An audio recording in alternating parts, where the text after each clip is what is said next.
আমার স্ক্রিন কি দেখা যায়?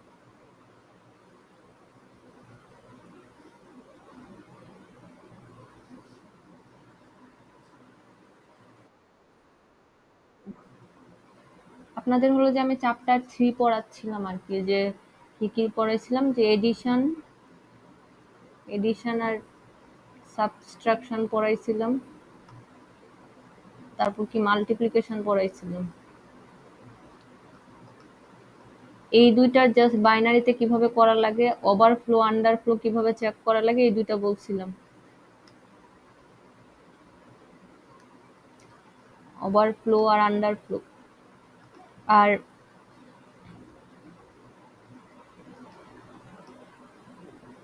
নিচেরটার মাল্টিপ্লিকেশন যেটা, সেটার ক্ষেত্রে কিভাবে করা লাগে এটার পাশাপাশি আমরা এটার দুইটা প্রসেস দেখছিলাম, যে কিভাবে করার লাগে এটার পাশাপাশি আমরা কি এটা আর্কিটেকচারটা কেমন হয় এটাও দেখতেছিলাম আর কি, যে কি কি থাকে ওর এখানে, কি কি রেজিস্টার ইউজ করি, তারপর এই জিনিসটাকে কিভাবে অপটিমাইজ করা যায়, তারপর ওই জিনিসটা অ্যাকচুয়ালি আন্ডারলাইন হার্ডওয়্যার লেভেলে কিভাবে কাজ করে, এই মাল্টিপ্লিকেশনের অপারেশনটা করার পাশাপাশি আমরা ওই নিয়মটা একটু দেখছিলাম আর কি। সো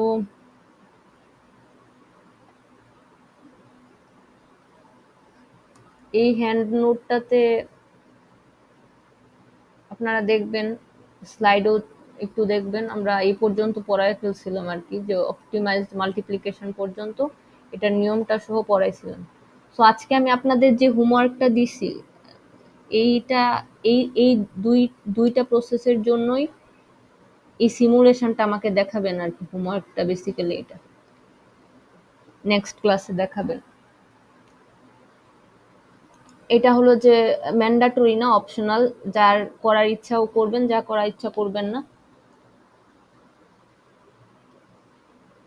এটা প্র্যাকটিসের জন্য দিয়েছি। সো যাদের আর কি প্র্যাকটিস মনে হয় যে প্র্যাকটিস করলে ভালো হবে, আর জিনিসটা বুঝতে এই জিনিসটা প্র্যাকটিস করার আর কি একটু দরকার আছে বোঝার জন্য, সো প্র্যাকটিস করে আসবেন। এই দুইটার যে আর্কিটেকচারটা আছে, এটাকে আমি আর্কিটেকচার বলতেছি। আর্কিটেকচার বলতে যে হার্ডওয়্যার লেভেলে কি কি রেজিস্টার থাকে, বা কি কি অপারেশন হয়, কিরকম থাকে স্ট্রাকচারটা, এই জিনিসটা একটু ভালো করে দেখবেন। আচ্ছা, তারপর হলো যে আমরা এখানে আহ, আপনাদের এক্সামের জন্য ফ্লোটিং পয়েন্টের এই জিনিসগুলো আমরা আগেই ভালো করে পড়ছিলাম আর কি। আহ, আপনাদের মিড টার্মে এই অংশটা ফ্লোটিং পয়েন্টের অংশটুকু ছিল। কোন পর্যন্ত ছিল সেটা হলো যে এই কনভার্সন পর্যন্ত ছিল। সেটা কি, যে আপনাদের যদি ফ্লোটিং পয়েন্টের ক্ষেত্রে যদি আপনাদের বাইনারিতে দেওয়া থাকে, ধরেন এরকম কিছু দেওয়া আছে 0 1 1 ইন্টু 2 to the power 5, এরকম কিছু দেওয়া আছে,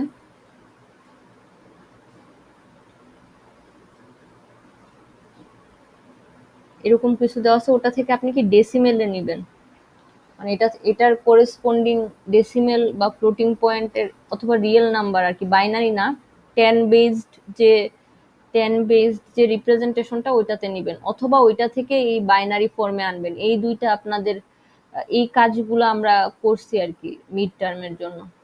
এখন হলো যে এখন আমরা নতুন তাইলে কি শিখবো এখানে, ফ্লোটিং পয়েন্টের আর একটু অংশ আমাদের রয়ে গেছিল যেটা আমরা মিড টার্মে শিখি নাই।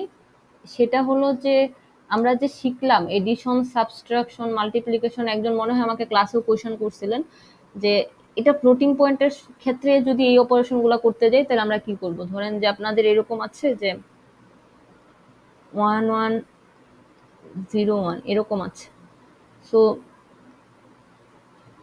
এরকম থাকলে আমরা ওই জিনিসটা ধরেন এরকম দুইটা নাম্বারের আপনি কি করতেছেন, যোগ করতেছেন, একটা কি 1.1 একটা কি 1101, এই দুইটা নাম্বার যোগ করতেছেন, অথবা কি বিয়োগ করতেছেন, অথবা এরকম কি হইতে পারে গুণ করতে পারেন। সো এরকম যদি থাকে তাহলে আমরা কিভাবে করব, এই জিনিসটা এখন আমরা দেখবো আর কি। যে আমরা মাল্টিপ্লিকেশন জাস্ট দেখছিলাম কি, যে যদি হোল নাম্বার বা ফ্র্যাকশন না থাকে তাইলে কিভাবে করে, এড, সাবট্রাকশন, এই তিনটাই ওই ফ্র্যাকশন না থাকলে কিভাবে করে, ওটা আমরা অফলাইনের যে প্রথম ক্লাসটা ছিল ওইটাতে দেখছি। সো আজকে আমরা এটা কিভাবে করব এটা দেখবো আর কি। সো তাহলে আমরা একটা একটা করে আলোচনা করি। প্রথমে এডিশন আর সাবট্রাকশন নিয়ে একটু আলোচনা করি। সেটা কি, যে এডিশন তাহলে এরকম যদি থাকে তাহলে আপনি এডিশনটা কিভাবে করবেন সেটা। তো এখানে যেটা হয় যে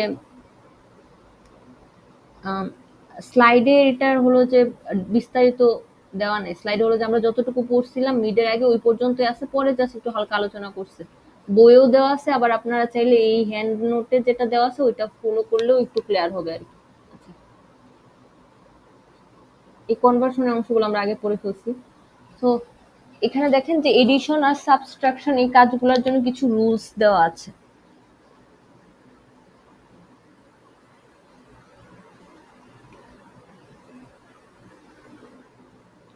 সো এই রুলস গুলা মানে ফলো করবেন আর কি। এখন এই রুলস গুলাতে কি বলছে এটা আপনারা নিজেরা পড়ে নেবেন, আমি এখন নিজের মতো করে একটু বুঝাই দিব আর কি। সো সেটা কি, যে আপনি যখন এডিশন করবেন এই দুইটার ক্ষেত্রে দেখেন যে এই দুইটা নাম্বারের ক্ষেত্রে দেখেন যে দুইটারই পাওয়ার মানে 1.01 যেটা, এটা আপনি যদি এটাকে পাওয়ার আকারে লিখেন মানে এক্সপোনেন্ট, আমাদের ছিল কি যে এক্সপোনেন্ট এসব হাবিজাবি ছিল যে এটা হলো ফ্র্যাকশন পয়েন্টটা, এটা হলো হোল অংশটা। তারপর কি এটাকে কি করা লাগতো, যে এটা ধরেন যে 2 টু দি পাওয়ার 0 আছে, এখন পাওয়ারটা কি এক্সপোনেন্টটা কি 0। সো এটাকে যদি আমি একটু নর্মালাইজড করে লিখি, নর্মালাইজড এর ফরমেশনটা কি ছিল আমরা জানি যে নর্মালাইজেশনের ক্ষেত্রে যে আমাদের যে ফ্র্যাকশন পয়েন্টটা থাকে, ওইটার সামনের সামনে জাস্ট একটা non zero non zero digit থাকতে পারবে। সো এক্ষেত্রে কি আমাদের দুইটা থাকতেছে, সো এটা কি নর্মালাইজড ফর্ম না। সো আপনার সব কাজ শুরু করার আগে প্রথম ধাপে হলো যদি বাইনারিতে না থাকে প্রথমে আপনি বাইনারিতে কনভার্ট করবেন। সেটা কিভাবে, আপনি মিডের জন্য যেটা শিখছিলেন যে ডেসিমেলে যদি দেওয়া থাকে ওটা থেকে যেভাবে বাইনারিতে কনভার্ট করা লাগে, ডেসিমেল ফ্র্যাকশন গুলা থেকে যেভাবে বাইনারি ফ্র্যাকশন বা 10 বেসড ফ্র্যাকশন গুলা থেকে যেভাবে বাইনারি ফ্র্যাকশন করা লাগে, 2 বেসড ফ্র্যাকশন করা লাগে, ওই রকম ভাবে আগে কনভার্সনটা করে নেবেন।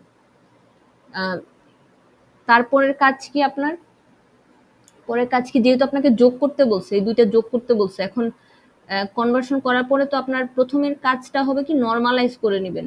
যে নাম্বারগুলো দেওয়া থাকবে ওটাকে নর্মালাইজ করে নেবেন।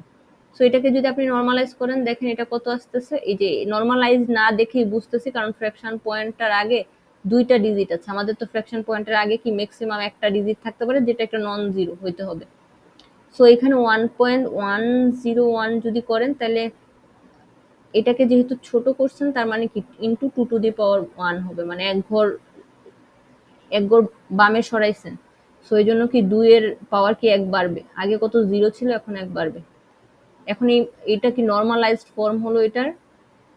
আবার এটার ক্ষেত্রে দেখেন নর্মালাইজড অবস্থায় আছে, সো এটা কত, যে 1.1 into 2 to the power 0।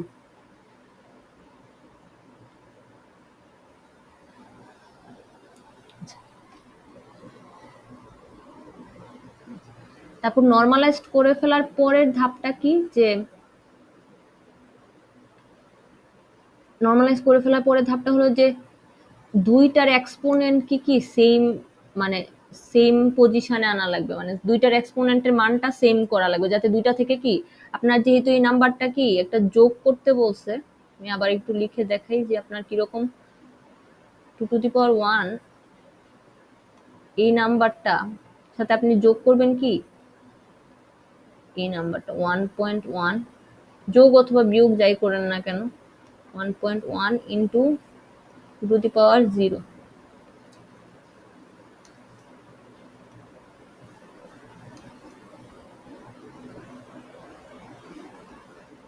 So এই দুইটা যেহেতু আপনাকে যোগ করতে বলছে, দেখেন যে আপনার যদি এই যে এক্সপোনেন্ট গুলার পাওয়ারটা যদি সেম হয় তাহলে কিন্তু আপনি এই পাওয়ার গুলাকে কমন নিতে পারেন। মানে যদি দুইটাই যদি 2 টু দি পাওয়ার 1 হইতো তাহলে দেখেন এই দুইটা থেকে কিন্তু আপনি কমন নিতে পারতেন। সো রুলসটা হলো যেটার এক্সপোনেন্টটা ছোট, এখানে এক্সপোনেন্ট ছোট কার 2 টু দি পাওয়ার 0টা কি 2 টু দি পাওয়ার 1 এর চেয়ে ছোট।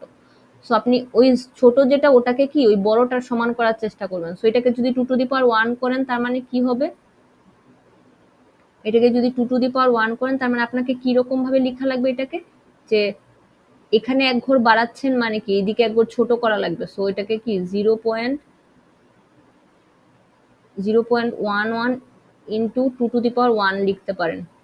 সো রুলসটা কি বললাম, যে ছোট ছোট এক্সপোনেন্ট যে মানটাকে ওটাকে বড়টার সমান করা লাগবে। সো এইদিকে যদি এক ঘর শিফট করে দেন তাহলে এটাই কি হয়ে যাবে, 0.11 ইন্টু 2 টু দি পাওয়ার 1 হয়ে গেছে। তারপর এটাও কি হয়ে যাবে, 1.101, এটা আগের মতোই থাকতেছে, into 2 to the power 1। So এখন এটা যোগ করা দেখেন আপনার জন্য সহজ হয়ে যাবে। কেন?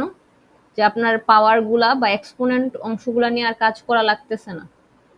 সো আপনি এই দুইটা থেকে কি 2 টু দি পাওয়ার 1 কমন নিয়ে নিবেন, আর মাঝখানে যে আপনি মাঝখানে যেটা পেয়ে যাচ্ছেন সেটা হলো কি প্লাস 0.11 ইন্টু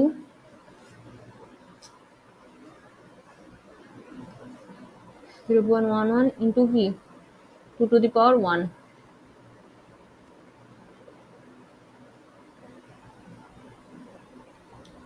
এখন দেখেন যে এখন এই যোগটা কি, যে ছোটবেলা থেকে আমরা যে যোগগুলা পড়ে আসছি ওগুলাই কিরকম, যে 1.101 আর 0.11 এই দুটার যোগ। তো এই দুটার যোগটা কিরকম হবে, যে এটা কত 111 আর এটা 1110, এক এক কি থাকবে, কেরি থাকবে, এটা 1101। সবার কাছে এতটুকু ক্লিয়ার হয়েছে? নর্মাল নর্মাল একটা ফ্র্যাকশন পয়েন্টের যোগ কিভাবে করা লাগে এটা কি আপনারা জানেন, যারা আছেন, যারা ফলো করছেন ক্লাস? আচ্ছা, তাহলে তো জানেনই, মানে ফ্র্যাকশন পয়েন্ট যে দুইটা আছে ওই দুইটাকে একই পজিশনে রাখা লাগবে।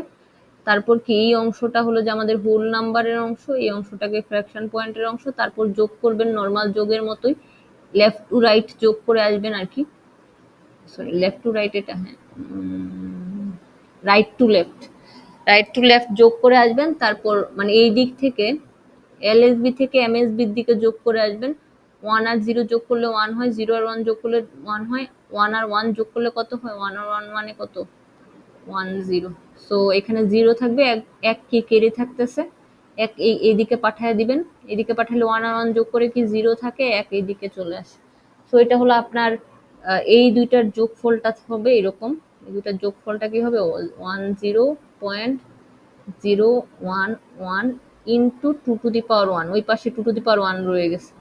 সো এখন এটাকে আবার নর্মালাইজ করে ফেলবেন। নর্মালাইজ করা মানে কি, যে ফ্র্যাকশন পয়েন্টের বামে, ফ্র্যাকশন পয়েন্টের যে লেফটে, লেফটে কি অলওয়েজ একটা ডিজিট, একটা নন জিরো ডিজিট থাকতে পারবে। সো এইদিকে এটাকে যদি এক ঘর এইদিকে নিয়ে আসেন তাহলে কত হবে, 1.0011 ইন্টু কত, যেহেতু এক ঘর ছোট করছেন তার মানে এইদিকে কি 2 টু দি পাওয়ার 2 হবে।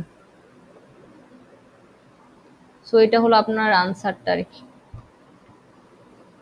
সো সিমিলারলি যদি আপনার এই এই জিনিসটা যোগ না হয়ে বিয়োগ হইতো তাহলে সবকিছু আগের মতোই করতেন, এই জায়গায় বিয়োগ থাকতো, এই যোগের বদলে কি থাকতো,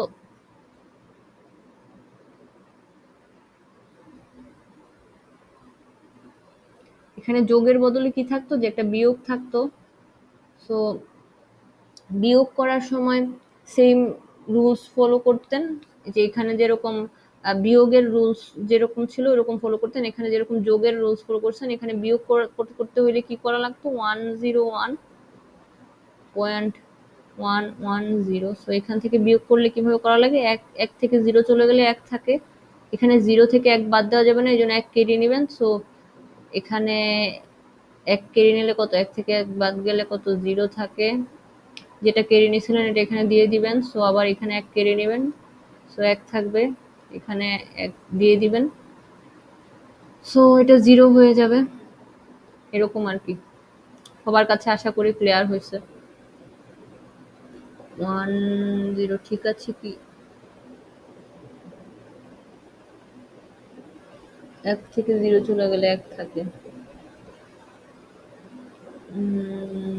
তারপর এখানে যেহেতু, আচ্ছা এই জায়গায় একটা ভুল করে ফেলেছি, কেউ কিছু বললো না, ভুল করেছি, ভুলেই তো করেছি মনে হচ্ছে।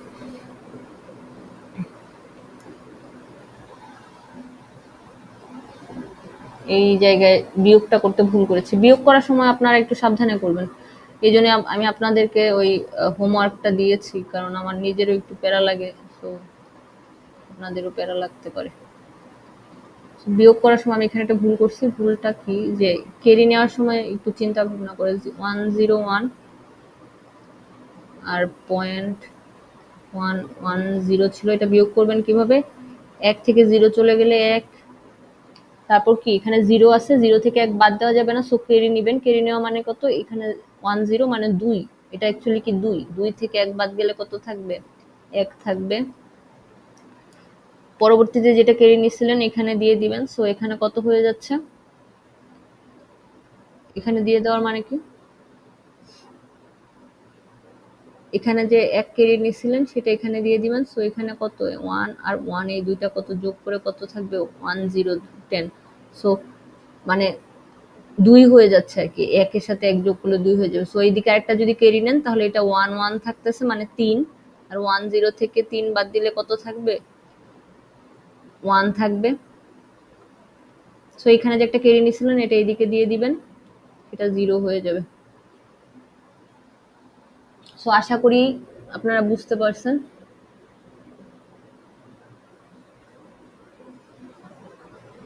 হ্যাঁ, এখন ঠিক আছে। আচ্ছা, সো এটা হলো বিয়োগটা। সো বিয়োগের ক্ষেত্রেও তারপর এরকম করার পরে, বিয়োগ করার পরে কি হইতো, যে এরকম 1 থাকতো, তারপর এদিকে যে 2 to the power 1 এটা উপর এরকম থাকতো।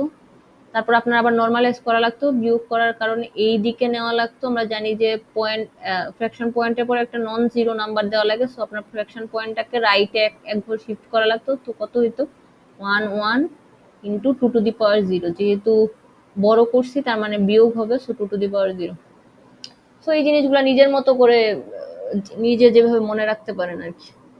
সো রুলসটা যদি আবার একটু আমি রিক্যাপ করি, সেটা কি, যে এডিশন আর সাবট্রাকশন যদি ফ্র্যাকশন পয়েন্টের হয়, আপনার প্রথম কাজ হবে যদি ডেসিমেলে দেওয়া থাকে তাহলে ওটাকে কি বাইনারিতে নিয়ে যাওয়া। পরের কাজ হবে কি দুইটা নাম্বারকে নর্মালাইজ করা।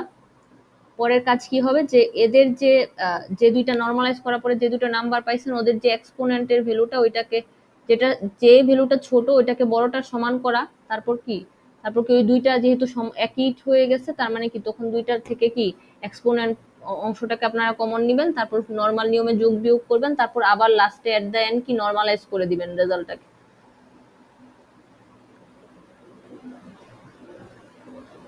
তো আশা করি সবার এতটুকু ক্লিয়ার হয়েছে। তো এই জিনিসটাই এখানে আলোচনা করছে, আপনারা এখানে যে উদাহরণ দেওয়া আছে ওটা দিয়ে দেখবেন। আচ্ছা, এখন আসি হলো যে আপনাদের এখানের যে যোগ বিয়োগ গুলার মেইন আপনারা পারবেন কখন, যখন হলো যে আপনারা অ্যাকচুয়ালি আগে যে ছোটবেলায় গুণ বিয়োগ যোগ বিয়োগ গুণ যেগুলো করে আসছিলেন ওটা যদি আপনার ভালো করে মনে থাকে, অথবা নিয়মটা মানে এই জিনিসটা যদি আবার একটু প্র্যাকটিস করেন, এইটা ঠিক মতো যোগ বিয়োগটা করতে পারলেই আপনার আর কি বাকিটুকু তো সহজেই, জাস্ট কমন টমন নিবেন আর কি, যে রুলসটা বলে দেওয়া আছে ওইভাবে ফলো করবেন।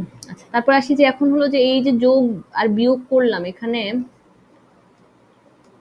এই যে যোগ আর বিয়োগ করলাম আমরা এখানে হলো যে আমাদের তাহলে দুইটা দুইটা আরো দুইটা জিনিস আমরা যোগ বিয়োগের ক্ষেত্রে দেখছিলাম, সেটা কি ওভারফ্লো আর আন্ডারফ্লো। সো এই ফ্র্যাকশন পয়েন্টের ক্ষেত্রে ওভারফ্লো আন্ডারফ্লো এই জিনিসগুলা তাহলে কিভাবে দেখবো, মানে এখানেও তো ওভারফ্লো আর আন্ডারফ্লো এর জিনিসগুলো আমাদের চেক করা লাগবে। সেটা কি, যে আমরা জানি যে প্রত্যেকটা ফ্র্যাকশন পয়েন্টের একটা প্রকাশ করার একটা কি ফরম্যাট আমাদেরকে দিয়ে দিবে। ফরম্যাট বলতে, ফরম্যাট হলো যে এই ফ্র্যাকশনের জন্য কত বিট বরাদ্দ আছে আর এই এক্সপোনেন্টকে স্টোর করার জন্য কত বিট বরাদ্দ আছে।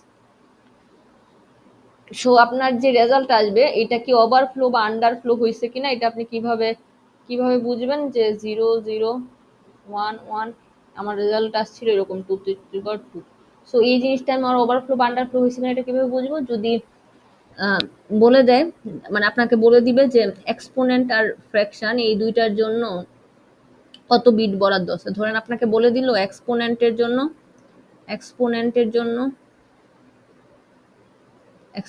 জন্য কি 3 বিট, মানে 3 বিট আছে। সো সো এক্সপোনেন্ট বিটটা আপনারা জানেন যে 3 বিট, যদি 3 বিটের এক্সপোনেন্ট হয় মানে আমাদের যে টোটাল ফ্র্যাকশন পয়েন্টের রিপ্রেজেন্টেশনটা প্রথমটা সাইন বিট থাকে, তারপর কিছু বিট থাকে এক্সপোনেন্টের জন্য, তারপর বাকি বিটগুলো থেকে কি ফ্র্যাকশন পয়েন্টকে প্রকাশ করার জন্য। সো এই রেজাল্টটা এটা কি ওভারফ্লো হয়েছে বা আন্ডারফ্লো হয়েছে কিনা সেটা চেক করার প্রসেস কি, যদি মানে আপনাকে বলে দিবে এইগুলা কত বিটের, এগুলো এটা আপনাকে পরীক্ষা মানে কোয়েশনে বলে দিবে। ধরেন যে বললো যে এক্সপোনেন্টটা 3 বিটের, এখন আপনাকে প্রথমে বের করা লাগবে কি 3 বিট দিয়ে আপনি আসলে কত থেকে মানে এক্সপোনেন্ট কি এক্সপোনেন্টকে আপনি রিপ্রেজেন্ট করতে পারেন। সো আমরা জানি যে যে এক্সপোনেন্টটা সেটা স্টোর হয় কিভাবে, যে এক্সপোনেন্ট যেটা স্টোর হয় ওটার ভ্যালুটা কি হয়, এক্সপোনেন্ট প্লাস বায়াস, এই মানটা স্টোর হয়।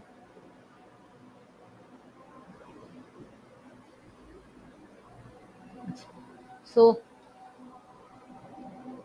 আচ্ছা, সো আমরা দেখি যে এই যে এক্সপোনেন্ট প্লাস বায়াস এটা যে স্টোর হয়, তার মানে কত থেকে, এখানে যদি 3 বিট থাকে তাহলে কত থেকে কত বিট পর্যন্ত ও মানে কত ভ্যালু থেকে কত ভ্যালু পর্যন্ত ও রিপ্রেজেন্ট করতে পারবে, এটা বের করার নিয়ম আমরা জানি। সেটা কি, যে 3 বিটের জন্য কিরকম হয় যে এক তো মানে জিরো, জিরো থেকে তো আমরা জিরোকে তো আমরা করতেই পারি, জিরো থেকে আমরা কত পর্যন্ত রিপ্রেজেন্ট করতে পারি, 2^3 - 1, তাই না? মানে 3 বিট দিয়ে আমরা জিরোকে রিপ্রেজেন্ট করতে পারি, জিরো থেকে 2^3 - 1 পর্যন্ত সব নাম্বারকে কি আমরা 0 বিট দিয়ে, মানে 3 বিটের জন্য, বা আপনার যদি n বিট থাকে তাহলে 2^n - 1 পর্যন্ত সবাইকে কি 2^n - 1 বিট পর্যন্ত, যদি আপনার এক্সপোনেন্ট n বিটের হয় তাহলে 0 থেকে 2^n - 1 পর্যন্ত কি আপনি সবাইকে কি রিপ্রেজেন্ট করতে পারবেন। সো আপনার 3 বিটের জন্য আপনি কাদেরকে রিপ্রেজেন্ট করতে পারবেন, 0 থেকে 2^3 - 1 মানে কত, 2^3 - 1 মানে কত, 0 থেকে 7 পর্যন্ত আপনি সবাইকে রিপ্রেজেন্ট করতে পারবেন, যার মধ্যে আপনার যে জিরোটা সেটা কি সবচেয়ে ছোট নাম্বার বোঝায় আর সেভেনটা কি সবচেয়ে বড় নাম্বার বোঝায়। তার মানে কত, 1 থেকে 6 পর্যন্ত মেইনলি আপনি সব নাম্বারকে রিপ্রেজেন্ট করতে পারবেন। জিরো আর জিরো আর সেভেনকে কি রিজার্ভ বিট হিসেবে রাখা হয়, মানে জিরোটা হলো যে সবগুলাই জিরো, সেটা কি সবচেয়ে ছোট নাম্বার প্রকাশ করতে, আর সবগুলা ওয়ান সেটা কি সবচেয়ে বড় নাম্বার প্রকাশ করতে। সো এই দুইটাকে কি রিজার্ভ বিট বলা হয়।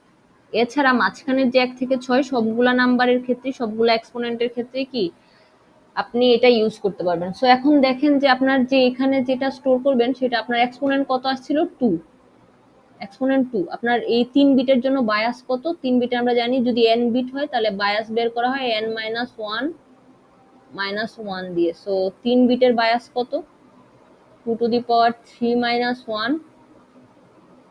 এই জিনিসগুলো আমি কোত্থেকে বলতেছি, আমরা আপনাদেরকে যে ফ্লোটিং পয়েন্ট পড়াইছি তখন বায়াস কিভাবে বের করে এই জিনিসগুলা বা সবচেয়ে রেঞ্জ গুলা কিভাবে বের করা হয় এই জিনিসগুলো আমরা আলোচনা করছিলাম, ওখান থেকে আমি বলতেছি। সো বায়াস বের করার নিয়ম কি, যত বিটের এক্সপোনেন্ট থাকবে তার তার ছোট, মানে ধরেন যে আপনার 3 বিট আছে, তার মানে আপনি 2 বিট নিয়ে চিন্তা করবেন, 2 বিট, এটা থেকে 1 মাইনাস করলে যেটা আসবে সেটা হলো তার বায়াস। সো 2^3 - 1 মাইনাস, তার মানে কত, 2^2 - 1 সেটা কত, 3। সো আপনার বায়াস 3, সো 3, সো আপনার কত আসতেছে, আপনার আসতেছে হলো 5। এই 5-এর মানটা কি 1 থেকে 6 এর মধ্যে আছে না, তার মানে কি এই জিনিসটা আপনার কি ওভারফ্লো হয়নি, আপনার এটা ঠিক আছে। যদি 1 থেকে 6 এর চেয়ে বেশি আসতো এই এক্স এর মানটা যেটা আপনি এখানে স্টোর করবেন, তার মানে কি আপনার যত 1 থেকে যতর মধ্যে স্টোর যত এক্সপোনেন্ট হইতে পারে তার চেয়ে বেশি হয়ে গেছে বায়াস যোগ করার পরে আপনার, তো ওই জিনিসটা কি ওভারফ্লো হয়ে যাবে। যদি 1-এর চেয়ে কম হয়ে যায় তাহলে আন্ডারফ্লো, যদি 6-এর চেয়ে মানে লো রেঞ্জের চেয়ে কম হয়ে গেলে আন্ডারফ্লো, আর হাই রেঞ্জের চেয়ে বেশি হয়ে গেলে কি ওভারফ্লো। হাই রেঞ্জের চেয়ে যদি বেশি হয়ে যায় তাহলে কি ওভারফ্লো। সবার কাছে এতটুকু ক্লিয়ার হয়েছে? হ্যালো, যারা ফলো করছেন তারা কি এতটুকু বুঝতে পারছেন ওভারফ্লো আর আন্ডারফ্লো কিভাবে চেক করবেন?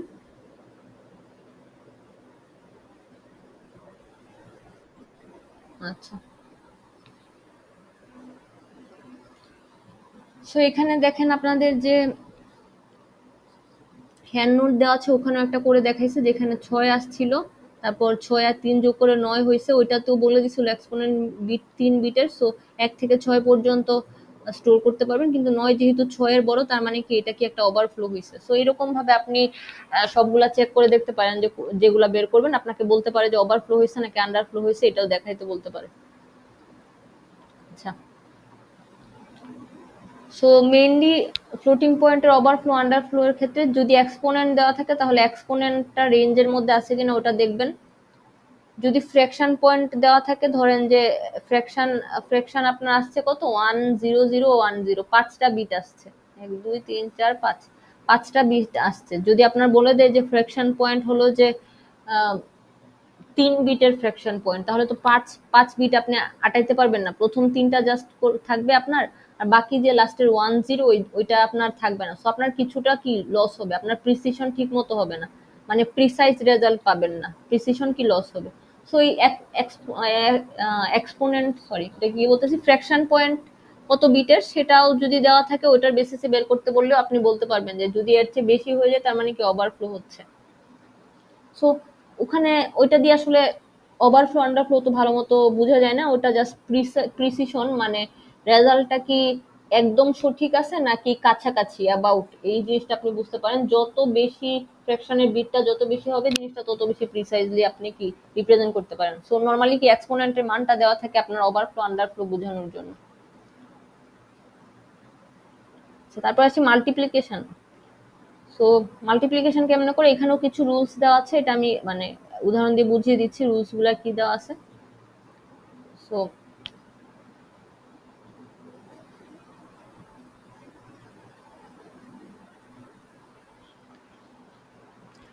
এটাও আগেরটার চেয়ে একটু সহজ। সেটা কি যে মানে এটা তো জাস্ট মানে আগে যেটা যেরকম কমন নিছিলাম ওইরকম না আর কি। সো এখানে তো আপনি ধরেন যে আপনি দুইটা নাম্বার গুণ করছেন, 01 ইন্টু 2 টু দি পাওয়ার 3, এটার সাথে আর কি গুণ করছেন, 1.01 ইন্টু 2 টু দি পাওয়ার 4, এরকম একটা কিছু গুণ করছেন। সো এই দুইটা নাম্বার গুণ করলে এটা কিভাবে করবেন, প্রথমে আগের মতোই যদি ডেসিমেলে দেওয়া থাকে ওটাকে আপনি প্রথমেই কি করবেন, ডেসিমেলে যদি দেওয়া থাকে ওটাকে প্রথমে আপনি বাইনারিতে আনবেন, তারপর কি যে দুইটা নাম্বার গুণ করা লাগবে ওদেরকে নর্মালাইজ করে নেবেন। সো নর্মালাইজ করেন, 1.101, এটাকে নর্মালাইজ করতেছি, সেটা কি হবে 2 to the power 4 into 1.01 into 2 to the power 4। So আপনারা কি জানেন যে যদি বেস একই থাকে, a to the power x into a to the power y, এই দুইটা মানে কি, এই দুইটার মানে হলো যে a to the power x plus y. So যেহেতু আগের মতো এখন যোগ নাই, গুণাকারই আছে, দুইটা এক্সপোনেন্টই গুণাকারে আছে। সো আপনি কি এই দুইটা কি যোগ করবেন, 1.101 ইন্টু 1.01, এই দুইটা নর্মাল অবস্থায় থাকবে, আর এটা 2 টু দি পাওয়ার কি 4+4 বা 8। আপনার কি হইলো যে 1.101, স্ক্রিন দেখা যাচ্ছে না, কখন দেখা যাচ্ছিল না, কতক্ষণ ধরে।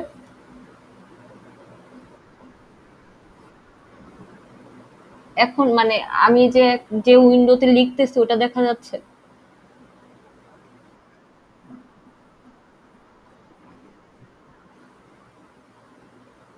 সবারই কি এই অবস্থা, সবার কি এরকম ছিল যারা অন্যরা যারা ফলো করছেন,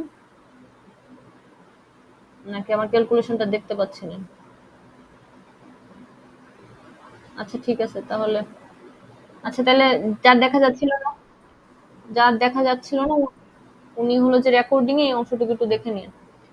আচ্ছা তাহলে হ্যাঁ আচ্ছা তাহলে এইটা এটা গুণ করবেন ইন্টু 1.01, এটা গুণ করবেন নর্মাল মতো।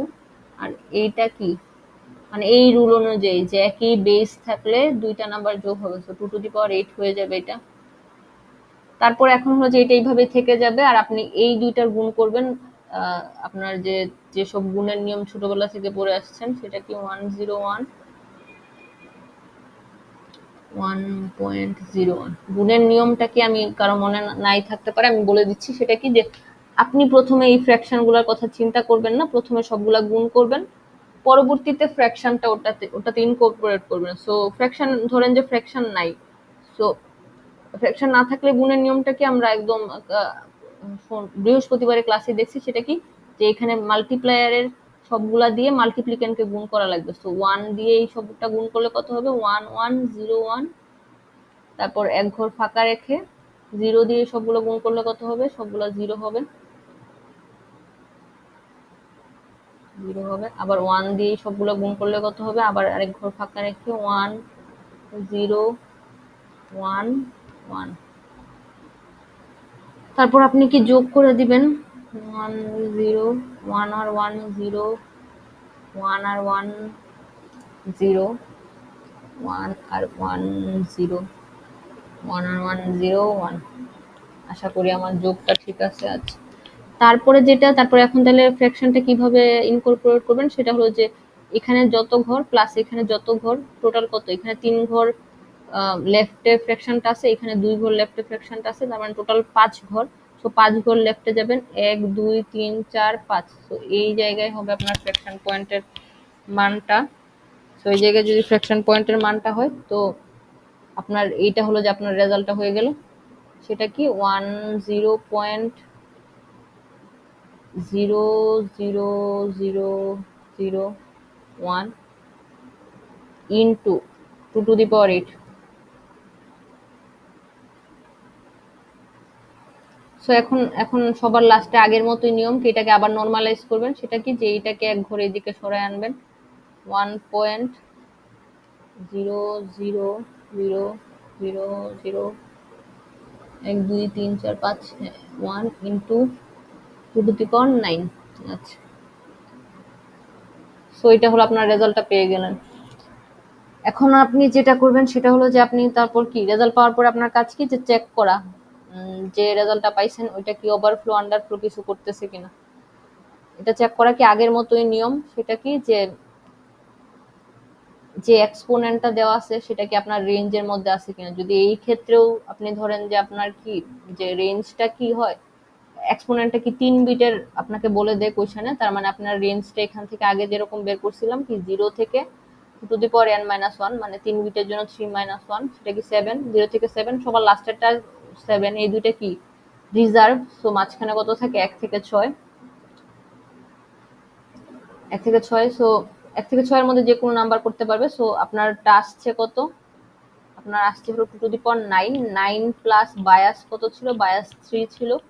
তো এটা কত আসতেছে? 12। সো 12 কি 6 এর চেয়ে অনেক বড়। সো এটা কি আপনি এই 3 বিট দিয়ে কি 12 কে রিপ্রেজেন্ট করতে পারবেন না। সো আপনার এটা কি ওভারফ্লো হয়েছে। সবার কি এতটুকু ক্লিয়ার হয়েছে?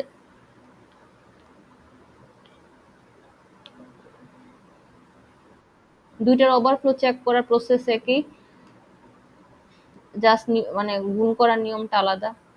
এটার ক্ষেত্রে কি দুইটার কি যোগ হয়ে যাবে, দুইটার যে এক্সপোনেন্টের মানটা ছিল, আর এইটা নর্মাল অনুযায়ী গুণ হবে। গুণ হওয়ার পরে আবার নর্মালাইজ করবেন, তারপর চেক করবেন ওভারফ্লো আন্ডারফ্লো হয়েছে কিনা।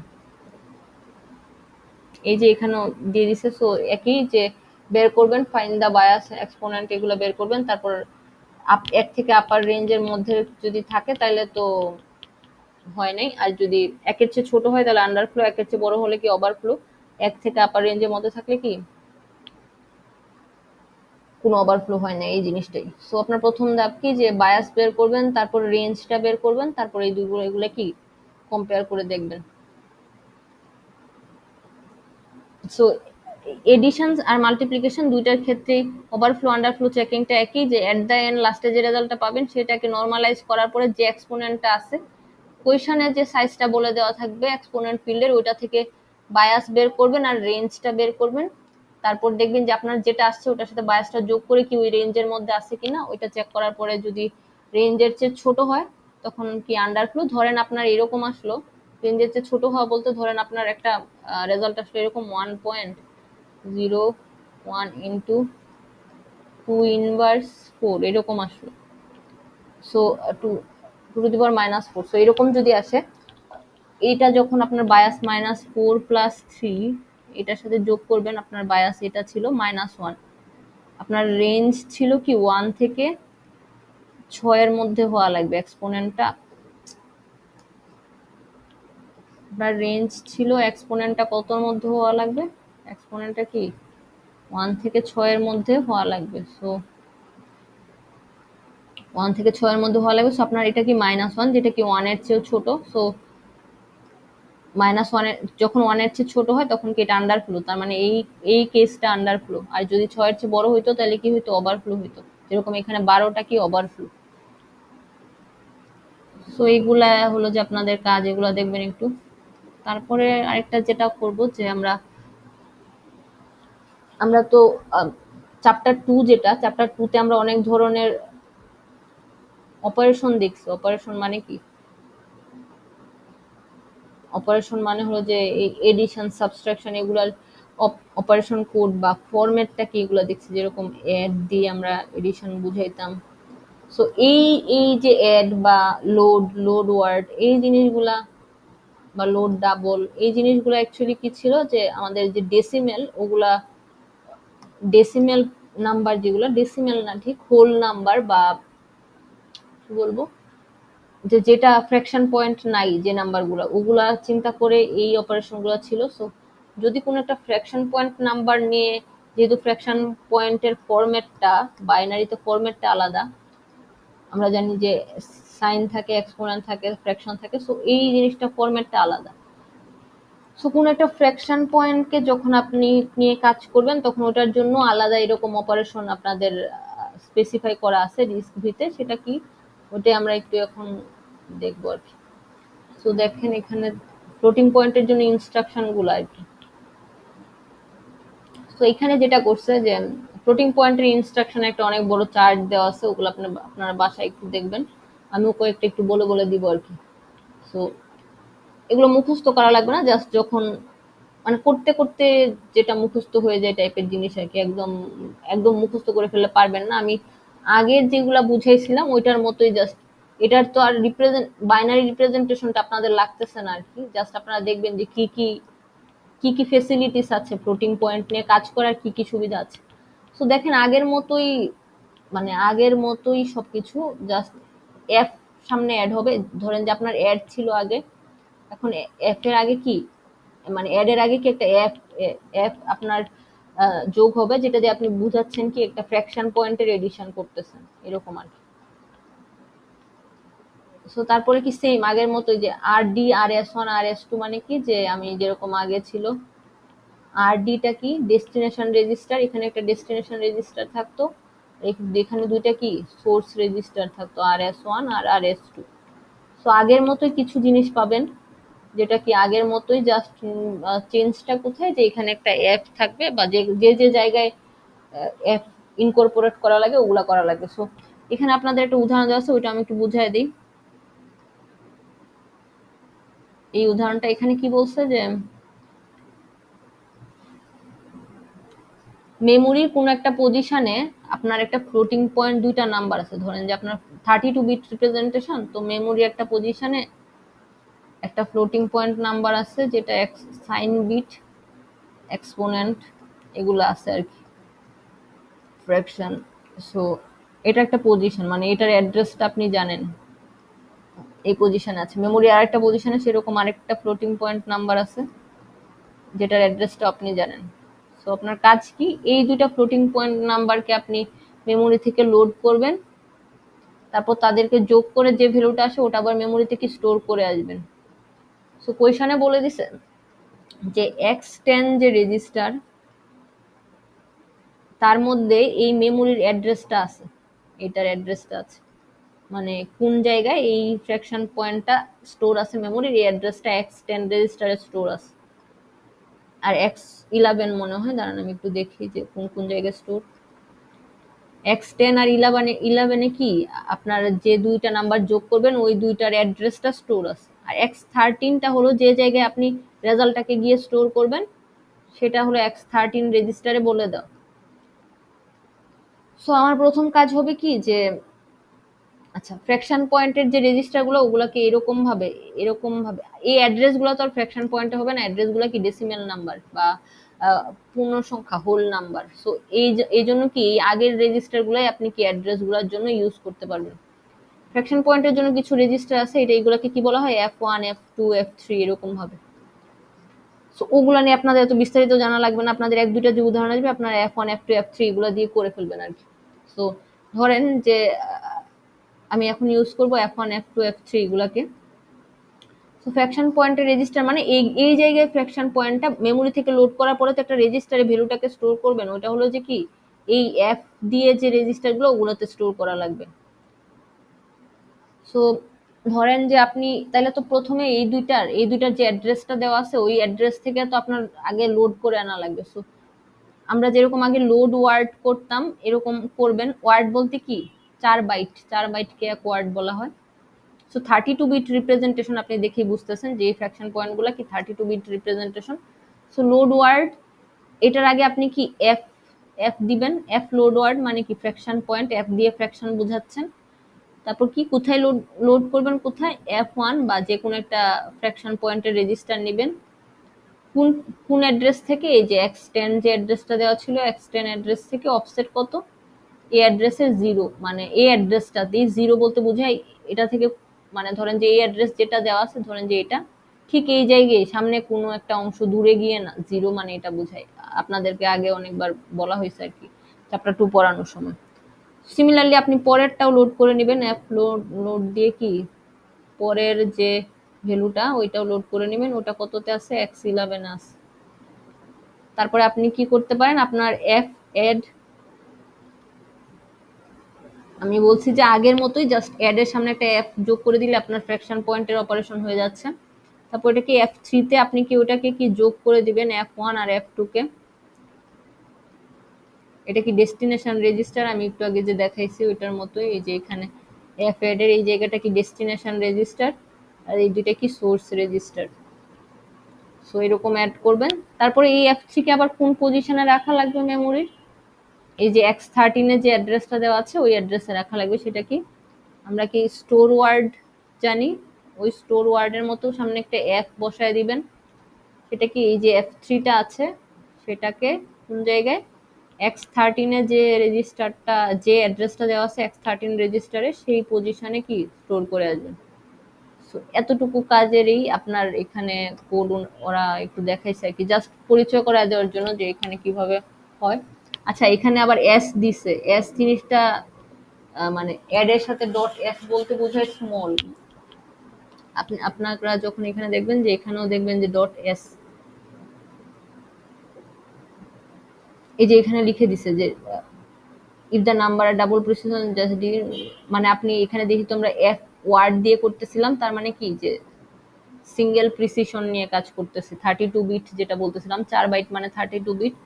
সো অ্যাড ডট এস দেওয়া মানে কি আপনি এখানে যে নাম্বারটা এটা কি 32 বিটের, মানে এই ফ্র্যাকশন মানে এই রেজিস্টারগুলো অ্যাকচুয়ালি 32 বিটের এডিশন করবে, মানে 32 বিট রিপ্রেজেন্টেশনের ফ্র্যাকশন পয়েন্ট নিয়ে কাজ করতেছে এটা বোঝাচ্ছে। আর যদি ডি দেওয়া থাকতো তার মানে কি ডাবল প্রিসিশনের যে ফ্র্যাকশন পয়েন্টগুলো আছে ওই রিপ্রেজেন্টেশন নিয়ে কাজ করছে। এটাই আর কি, যে এখানে সবকিছু আবার বলে দিছে এই যে এস আর ডি বলতে কি বোঝায়, double precision, single precision. Similarly দেখেন সাবস্ট্রাকশনের জন্য এফ সাব ইউজ করছে, তারপর ডট এস দিয়ে ওই আগের মতোই সিঙ্গেল প্রিসিশন বোঝাচ্ছে। এরকম আবার কি এই যে মাল্টিপ্লিকেশন, ডিভিশন, এখানে আরো এক্সট্রা অনেক হাবিজাবি আছে, এগুলো একটু দেখে নিতে পারেন কি কি বোঝায়।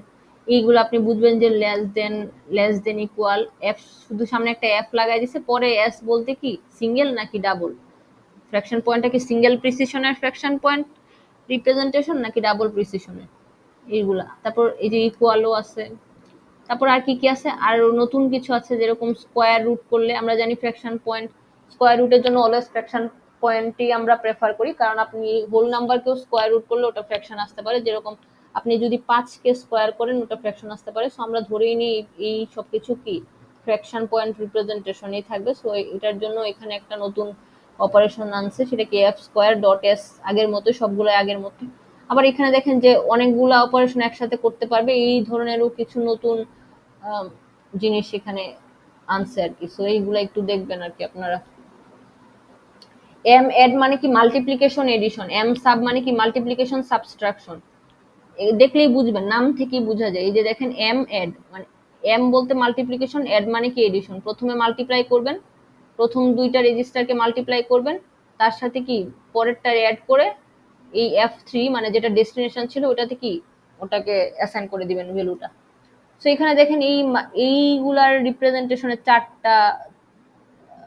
চারটা রেজিস্টার ইউজ হচ্ছে, মানে অনেক দুইটা অপারেশন একসাথে করে ফেলতেছে। আপনি চাইলে ভেঙে ভেঙে করতে পারেন, প্রথমে এইটা দিয়ে মাল্টিপ্লিকেশনটা দিয়ে কি এইভাবে কি করে তারপরে ওই ভ্যালুটা একটা এই যে F3 তে যে স্টোর করছিলেন ওটাকে আবার অন্য একটার সাথে আবার এডিশন দিয়ে কি যোগ করতে পারেন।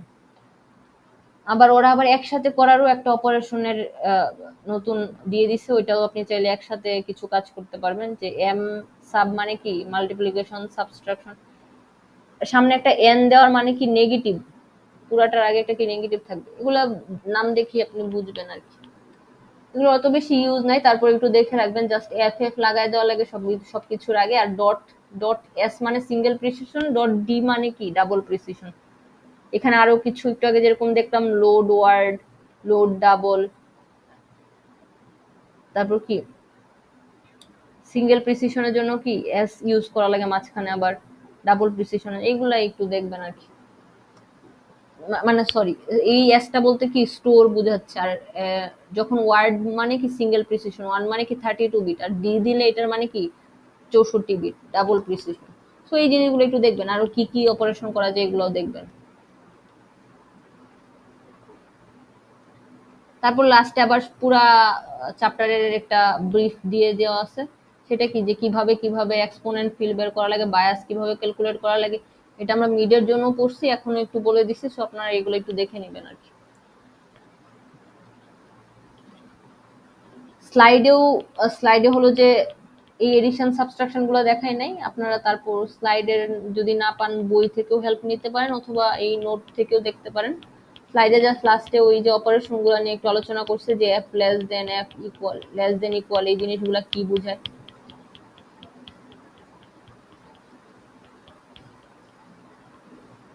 কারো কোনো কোয়েশন আছে?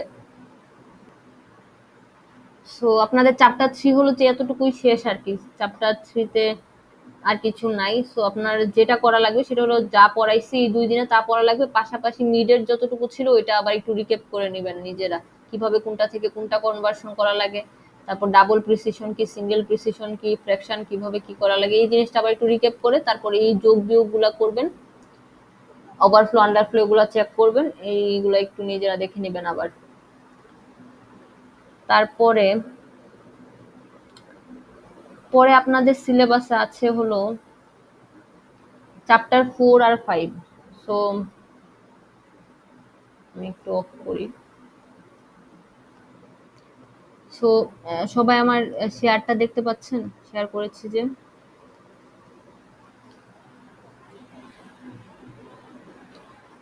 সবাই কি স্ক্রিন দেখতে পাচ্ছেন?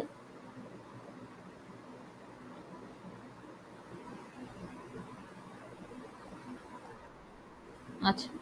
সো এখানে দেখেন যে চ্যাপ্টার 4টা আমরা আসলে সামনের ক্লাসেই শুরু করব। এখন জাস্ট একটু বলে যাচ্ছি যে কি কি এখানে আছে সেটা। চ্যাপ্টার 4, চ্যাপ্টার 4 আর 5 বেসিক্যালি যে আপনারা যে কোর্সটা করতেছেন ওইটাই, যে আর্কিটেকচার, এতক্ষণ জাস্ট আর্কিটেকচারের জন্য আপনার যা যা জানা লাগে ওইগুলা ওই জিনিসগুলো আমরা দেখছি। সো চ্যাপ্টার 4 থেকে আপনাদের কি প্রসেসরের মানে প্রসেসরের যে আন্ডারলাইন যেভাবে কাজগুলো হচ্ছে, স্ট্রাকচারটা কিরকম ওগুলা নিয়ে আলোচনা করছে। সো এখানে এটা যদি আপনি একটু দেখেন, মানে উপর থেকে যা দেখেন, আরো অনেক কিছু আছে ভিতরে, আমরা আরো ভেঙে ভেঙে পড়বো। উপর থেকে যদি আপনি এটা দেখেন, এটা একটা কি প্রসেসরের কাজটা কিভাবে হচ্ছে, সিপিইউ কিভাবে কাজ করছে। সো এটার জন্য কি কি মাঝখানে কি কি এলিমেন্ট আছে এগুলা। সো আপনি যদি এটা দেখেন, যে আপনি দেখতেছেন এখানে একটা পিসি নামের একটা জিনিস আছে, তারপর আবার ইনস্ট্রাকশন মেমোরি আছে, তারপর কিছু রেজিস্টার আছে, তারপর আবার এই তিনটা দেখেন এড এড আর কি এখানে আলু নামে একটা জিনিস আছে, তারপর ডাটা মেমোরি আছে। সো এখানে এই জিনিসটাকে যদি আমি একটু ভেঙে বলি যে এগুলা কি বোঝাচ্ছে।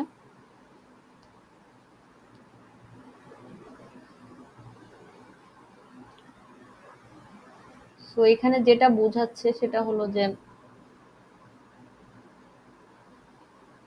চ্যাপ্টার 4 আর কি আমরা এখন শুরু করতেছি, চ্যাপ্টার 4।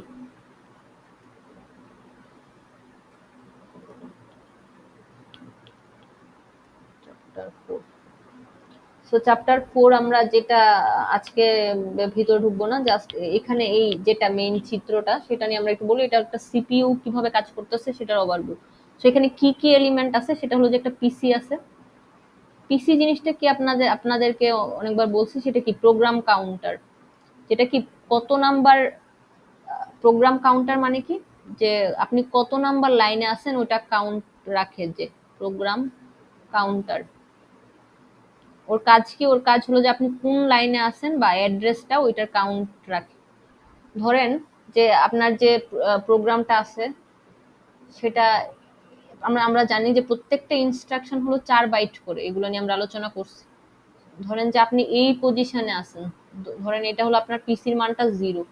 তারপর এই ইনস্ট্রাকশনটা পড়া হয়ে গেলে, ওকে নিয়ে সব কাজ টাজ হয়ে গেলে, মানে এই ইনস্ট্রাকশনটা এখান থেকে এসে সব কাজ টাজ হয়ে ডাটা মেমোরিতে স্টোর টোর করা লাগলে বা এখানে আলুতে কোনো অপারেশন করা লাগলে, এগুলো করার পরে পরের ইনস্ট্রাকশনটা যখন করবেন তখন আপনার পিসির মানটা কি আপডেটেড হয়ে কি 4 হয়ে যাবে, মানে 4, প্রত্যেকটা যেহেতু 4 বাইট করে, সো 4 4 করে বাড়বে, সো পিসির মানটা পরে কি 4 হয়ে যাবে।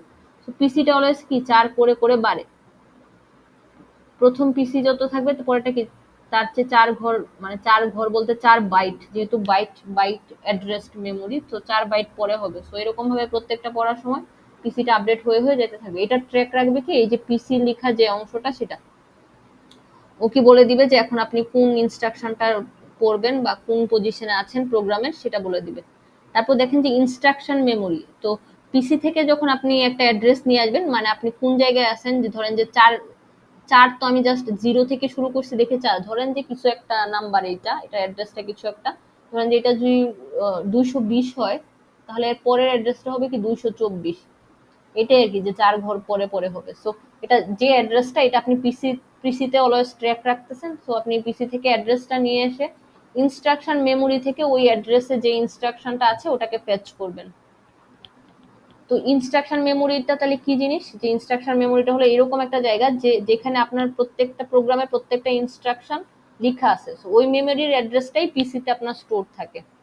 তো প্রতিবার এক একটা ইনস্ট্রাকশন পড়ে ফেলার পরে আপনি মেমোরির পরের 4 বাইট পরে চলে যান। সো ইনস্ট্রাকশন মেমোরিতে আপনার বেসিক্যালি প্রোগ্রামের প্রত্যেকটা ইনস্ট্রাকশন স্টোর থাকে। আচ্ছা, পরে দেখেন যে রেজিস্টার, যেগুলো আমরা পড়ছি এতদিন, যে রেজিস্টার, অনেকগুলো রেজিস্টার থাকে। সো এই রেজিস্টার্স অংশটা হলো যে ওই রেজিস্টার গুলা নিয়ে কাজ করে। যেরকম আপনি এডিশনের ক্ষেত্রে কি একটা থাকে কি, একটা রেজিস্টার থাকে আপনার স্টোরের জন্য, আর বাকি দুইটা কি সোর্স রেজিস্টার থাকে, একটা ডেস্টিনেশন থাকে। সো এরকম রেজিস্টার গুলা হলো যে এখানে মাঝখানে রেজিস্টারটা। পরে দেখেন একটা আলু নামের একটা জিনিস আছে, সেটা কি এরিথমেটিক এন্ড লজিক্যাল ইউনিট, যার কাজ কি হয় যে আপনি এই ইনস্ট্রাকশনটা আনার পর, ইনস্ট্রাকশন থেকে একটা ইনস্ট্রাকশন ফেচ করে আনার পরে রেজিস্টারে ওটার এসব ভ্যালু টেলু স্টোর করার পরে আপনার আলুর, মানে আলু জিনিসটা যেটা করে সেটা হলো যে এখন আপনাকে যে অপারেশনটা করতে বলা হয়েছে, যদি অ্যাড করতে বলে তাহলে সে অ্যাড করে, যদি যদি স্টোর করতে বলে স্টোর করে, যদি কি বলবো, আলুর আর কি কি আছে, মানে এরিথমেটিক যত অপারেশন আছে, অ্যাড, সাবট্রাকশন, মাল্টিপ্লিকেশন, সবকিছু কি ও করবে, এই অপারেশনটা কি এই এরিথমেটিক আর লজিক্যাল ইউনিট গুলা করবে। তারপর একটা কি দেখেন ডেটা মেমোরি, সেটা কি যে আপনি যে লোড করেন অথবা স্টোর করেন, মানে ভেরিয়েবল গুলা বা ডাটা গুলা মেমোরির যে জায়গায় থাকে, ধরেন যে আমি বলছি যে এই জায়গা থেকে লোড করে আনো, তার মানে এই জায়গায় কি একটা ভ্যালু আছে যেটা আপনি লোড করে আনতেছেন। তো ভেরিয়েবল গুলার ভ্যালুটা যে জায়গা থেকে লোড করে আনেন মেমোরি, সেটাকে বলা হইতেছে কি ডাটা মেমোরি। সো আমরা কোনো কোনো অপারেশনে যেরকম লোড স্টোরের ক্ষেত্রে, লোডের ক্ষেত্রে কি আমরা মেমোরি থেকে পড়ে আনি। সো এই যে উপরের দিকে যে চিহ্নটা যাচ্ছে, মানে যে লাইনটা যাচ্ছে, ওটা এখানে যে ডাটাতে এসে রেজিস্টার্স অংশে ডাটাতে আসতেছে, এটার মানে কি যখন আপনি লোড করে আনেন তখন আপনার যে অপারেশনের জন্য একটা ভ্যালু কি মেমোরি থেকে আগে পড়ে আনা লাগে। আবার নিচের দিকে যেটা আবার স্টোর হচ্ছে, এই যে এইদিকে দেখেন যে অপারেশন, এই রেজিস্টার থেকে একটা জিনিস কি ডাটাতে স্টোর হচ্ছে, সেই জিনিসটা কি আপনি যখন স্টোরিং করেন তখন কি এখানে মেমোরিতে স্টোর হয়। আবার আপনার এরকম হইতে পারে যে আপনার ভ্যালুটা মেমোরিতে স্টোর হইতে পারে, এরকম হইতে পারে যে আপনি যেটা অপারেশন করছেন এটা পরবর্তীতে আরেকটা কাজে ইউজ করতে পারেন। সো এই যে সাইনগুলা, এগুলো নিয়ে আমরা বিস্তারিত পড়বো যে কোন দিক থেকে কোন দিকে যাচ্ছে। তারপর এই যে উপরে যে এডিশনের দুইটা গেট দেখতেছেন, এই এডিশনে দেখেন একটাতে লেখা আছে 4, এটার কাজ কি, ও পিসির মানটাকে অলওয়েজ 4 বাইট করে করে বাড়াইতে থাকে। সো প্রথমে পিসির মানটা যেটা হবে পরের ধাপে সেটা কি 4 বাইট সামনের দিকে আগাবে এবং ওই অ্যাড্রেসটা উপরে নিয়ে আসবে। সো এরকম আর কি, এটার বিস্তারিত, এই ফ্লোটার বিস্তারিত আমরা আরো আলোচনা করবো। দেখবেন আরো অনেকগুলা কন্ট্রোল ইউনিট এসব আস্তে আস্তে কোনটা কোন কাজে ইউজ করা হয়, এইগুলা নিয়ে আপনার হলো যে এই পুরা চ্যাপ্টারটা আর কি। সো আপনাদের আজকে আর কোনো কোয়েশন আছে?